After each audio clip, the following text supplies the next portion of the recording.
Hello friends, welcome to Sangeetha சமையல். சங்கீதா சமையலில் என்ன பார்க்க போகிறோன்னா, இன்றைக்கி குக்கிங் டிப்ஸு, க்ளீனிங் டிப்ஸு எல்லாமே கலந்து பார்க்க போகிறோம். ரொம்ப இன்ட்ரெஸ்டிங்காக இருக்கும். வாங்க வீடியோக்குள்ளே போகலாம். ஃபஸ்ட்டு டிப்பு என்னென்னு பார்த்தீங்கன்னா, நம்ம மீன் தான் நாங்கள் எடுத்திருக்கோம். இந்த மீனில் ஒமேகா 3 இருக்கிறதுனால ரொம்ப உடம்புக்கு நல்லது, கண்ணுக்கு, இதயத்துக்கு ரொம்ப நல்லது. உடல் எடையை குறைக்கணும்னு நினைக்கிறவங்க அடிக்கடி மீனை உணவில் சேர்த்துக்கலாம். இதில் ஏகப்பட்ட சத்துக்கள் இருக்குது. கால்சியம், இரும்பு, அயோடின், பாஸ்பரஸ், மெக்னீசியம் அந்த மாதிரி சொல்லிக்கிட்டே போகலாம். நிறைய சத்துக்கள் இருக்குது. நீங்கள் சிக்கன், மட்டன் வாங்கி சாப்பிட்றத விட கொழுப்பு சத்து கம்மியாக இருக்கிற இந்த மாதிரி மீன் உணவுகளை அதிகமாக நீங்கள் எடுத்துக்கோங்க. மீன் அதிகமாக டீப் ஃப்ரை பண்ணாமல் குழம்பு வச்சு சாப்பிடுங்க. ரொம்ப உடம்புக்கு நல்லது. இப்போ நெக்ஸ்ட் டிப்பு என்னென்னு பார்க்கலாம்.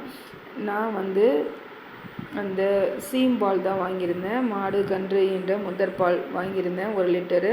அது ஃப்ரிட்ஜில் வச்சதுனால நல்லா ஐஸ் ஆகிடுச்சு. அதை எப்படி சீக்கிரமாக குயிக்காக நம்ம பால் நம்ம வேக வைக்கிறதுக்கு நம்ம எடுக்கிறது அப்படின்னு பார்த்திங்கன்னா, இந்த மாதிரி ஒரு அகலமான டப்பு எடுத்துக்கோங்க. அந்த டப்பில் அந்த வாட்டர் கேன் மூழ்கிற அளவுக்கு நீங்கள் தண்ணி ஊற்றிட்டு பாலை போட்டு வச்சிங்கன்னா சீக்கிரமாக ஒரு 5 மினிட்ஸில் உங்களுக்கு அந்த ஐஸ் கரைஞ்சி நல்லா மெல்ட் ஆகி வந்துடும். பாருங்கள், நல்லா அமுத்தவே முடியல, அந்த அளவுக்கு நல்லா கெட்டியாக இருந்தது. எனக்கு சூப்பராக கரைஞ்சி வந்துடுச்சு.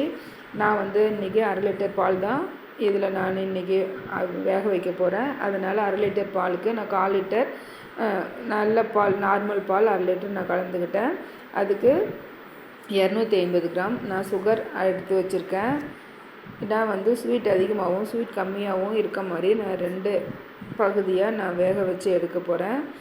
அதுக்கு இது பாருங்கள், இன்னும் கொஞ்சம் ஐஸ் இருக்குது. அது ஒன்றும் பிரச்சனை இல்லை. நீங்கள் இந்த மாதிரி சுகர் போட்டு கலக்கும்போது அது கரைஞ்சி வந்துடும்.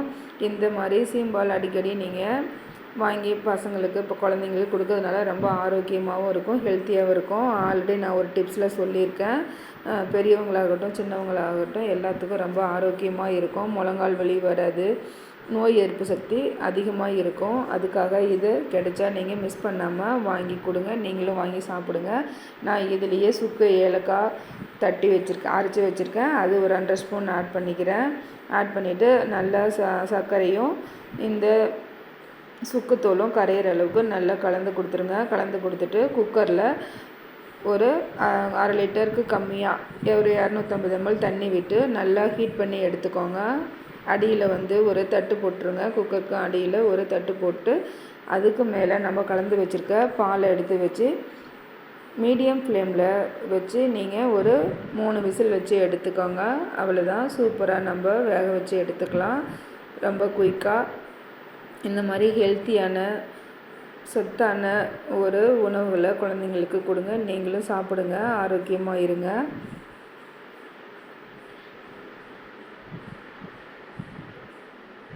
இப்போ தண்ணி நல்லா ஹீட் ஆகிடுச்சு. நம்ம கலந்து வச்சுருக்க பால் இந்த குக்கரில் நம்ம வச்சிடலாம்.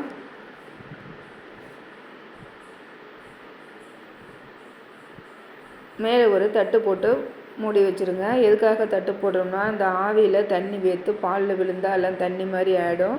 அதுக்காக தான் தட்டு போட்டு அது மேலே வெயிட்டான பொருள் ஒன்று வைக்கிறோம். தண்ணி கொதி வரும்போது அந்த தட்டுக்கு மேலே தண்ணி பட்டு அந்த சீம்பாலில் உள்ளே விழுந்துடும். அதுக்காக மேலே ஒரு வெயிட்டான பொருள் வச்சு மேலே குக்கர் லிட்டை போட்டு நம்ம மூடி வச்சிடலாம்.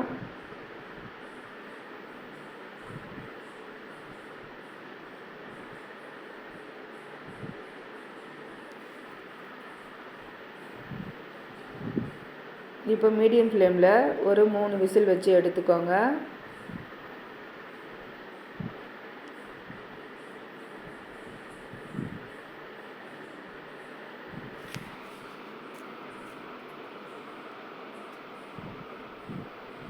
நான் சொல்லியிருக்க எல்லா டிப்ஸுமே உங்களுக்கு ரொம்ப யூஸ்ஃபுல்லாக இருக்கும்னு நினைக்கிறேன்.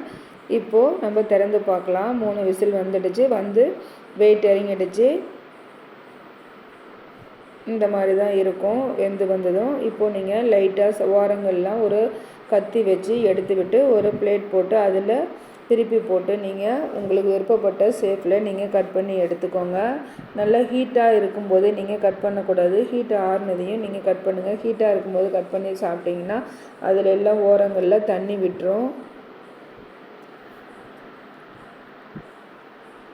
ஓகே ஃப்ரெண்ட்ஸ், அடுத்து என்ன டிப்ஸ்ன்னு பார்க்கலாம்.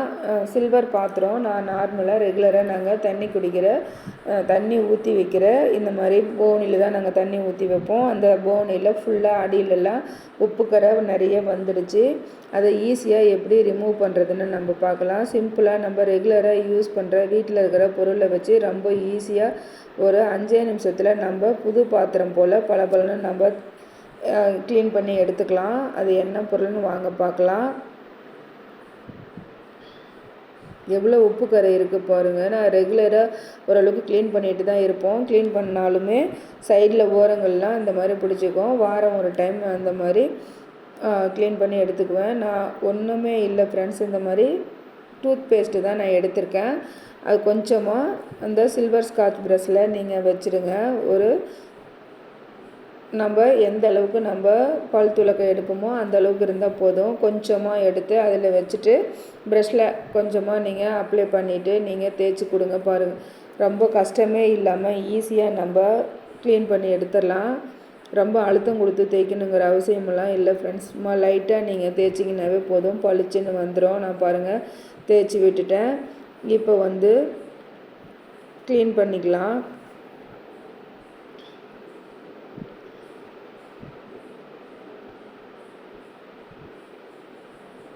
பாருங்கள், நீங்களே பாருங்கள் சைடில் ஓரங்கள்லாம் எவ்வளோ உப்பு கரை இருந்தது. இப்போ பாருங்கள் பளிச்சுன்னு போயிடுச்சு. இப்போ இதை வாஷ் பண்ணி காமிக்கிறேன்.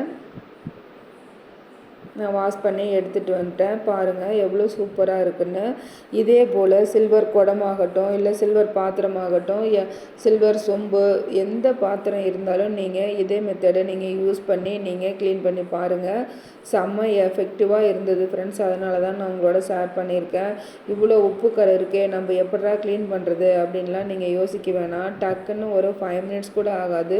சூப்பராக நம்ம க்ளீன் பண்ணி எடுத்துக்கலாம். இதே மாதிரி தான் இந்த போனி மேலே இருக்க தாம்பாலன்னு சொல்லுவாங்க, இதுவும் நான் க்ளீன் பண்ணி எடுத்துட்டேன். எல்லாமே இதுலேயும் ஏகப்பட்ட உப்பு கரை இருந்தது. பாருங்கள் ஃபுல்லாக போயிடுச்சு. ரொம்ப சூப்பராக இருந்தது. இந்த டிப்ஸ் உங்களுக்கு பிடிச்சிருக்குன்னு நம்புகிறேன். பிடிச்சிருந்தா இந்த டிப்ஸுக்கும் லைக் பண்ணி ஷேர் பண்ணுங்கள் ஃப்ரெண்ட்ஸ்.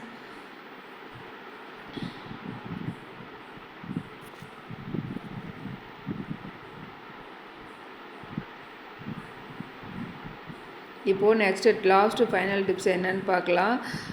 முட்டையில் காஃபி தூள் போட்டு பாருங்கள், நீங்களே ஷாக் ஆகிடுவீங்க. அது என்னது முட்டையில் காஃபி தூள் போட்டால் என்ன ஆகும் அப்படின்னு யோசிக்கிறீங்களா? வாங்க ஃப்ரெண்ட்ஸ் வீடியோக்குள்ளே போய் பார்க்கலாம்.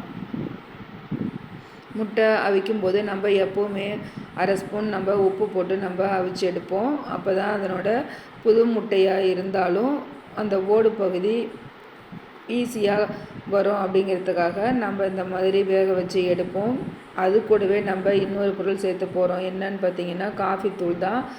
நீங்கள் இன்ஸ்டன்ட் காஃபி தூள் இருந்தாலும் சரி, நார்மல் காஃபி தூள் இருந்தாலும் சரி, எது இருந்தாலும் நீங்கள் ஒரு 1/2 ஸ்பூன் முட்டை வேக வைக்கும்போது ஆட் பண்ணி பாருங்கள்.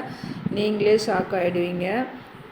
இது எதுக்காகன்னு பார்த்தீங்கன்னா, இந்த மாதிரி முட்டையை ஒரு 15 மினிட்ஸ் நீங்கள் வேக வச்சு எடுத்துக்கோங்க. எடுத்துட்டு இது நல்லா ஆற வச்சுருங்க. நல்லா ஆற வச்சதையும் எடுத்து ஆறின முட்டையை நம்ம பலகார அரிகரண்டி இருக்குல்ல ஃப்ரெண்ட்ஸ், ஸ்டவ்வை ஆன் பண்ணிவிட்டு பலகார அரிகரண்டியில் இந்த முட்டையை அந்த அவிச்சம் இல்லையா, அந்த முட்டை தான் ஃப்ரெண்ட்ஸ் இது. அந்த அவிச்ச முட்டையை இந்த மாதிரி பலகார அரிகரண்டியில் ஒரு 3 செகண்டு நீங்கள் இந்த மாதிரி 3 செகண்டு மட்டும், அதிக நேரம் வைக்கக்கூடாது, 3 செகண்ட் மட்டும் இந்த மாதிரி வச்சு நீங்கள் எடுத்து ஆற வச்சு உரித்து பாருங்கள். கொஞ்சம் கூட புது முட்டையாக இருந்தாலும் அதனோட ஓடு பகுதியில் கொஞ்சம் கூட அந்த வெள்ளைக்கரு ஒட்டவே ஒட்டாது. ட்ரை பண்ணி பாருங்கள். இந்த டிப்ஸு ரொம்ப யூஸ்ஃபுல்லாக இருக்கும். நான் 4 முட்டை 5 முட்டை போட்டிருந்தேன், எல்லாம் சாப்பிட்டாங்க. 2 தான் ஃப்ரெண்ட்ஸ் இருந்தது. வீடியோ எடுக்கும்போது 2 தான் இருந்தது, அதனால தான் 2 மட்டும் காமிக்கிறேன். இந்த டிப்ஸ் எல்லாமே உங்களுக்கு பிடிச்சிருக்கும். பிடிச்சிருந்தா லைக் பண்ணி ஷேர் பண்ணுங்கள்.